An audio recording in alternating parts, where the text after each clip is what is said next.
Ko'zingizni ehtiyot qilmasangiz ko'zingiz ko'rib qoladi. Buni davosi yo'q dedi. Allohga shukr davosi bor ekan.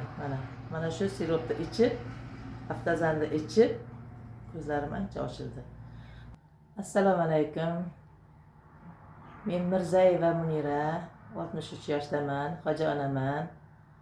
Bir marta umraga, bir marta hajga borib kelganman. Mana shu Haftazan siropini televizorda eshitib qolib, reklamada shuni olishga majbur bo'ldim. Birdan mana 3 ta sirop oldim. Mana bu ikkinchisini ichyapman o'sha. Birinchisini ichgan vaqtimda darrov effekt berdi. Ko'zlarim yumib o'tirardim.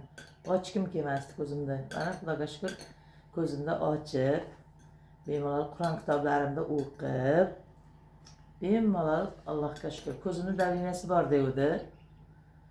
Ko'zingizda davlinasi bor. Hozir ko'zingiz mana chegirda turibdi. Agar bu tomoni ko'rlik, bu tomoni ochlik. Ko'zingizni ehtiyot qilmasangiz ko'zingiz ko'rib qoladi. Buni davosi yo'q dedi.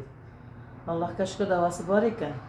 Mana shu siropni ichib, Haftazanni ichib ko'zlarim ancha ochildi.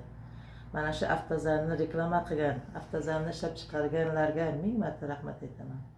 Ilohim omadlarini bersin, umrini bersin, ishlarini omadini bersin, tan jonlari sog' bo'lsin. Hammaga tavsiya qilaman mana shuni ichishini.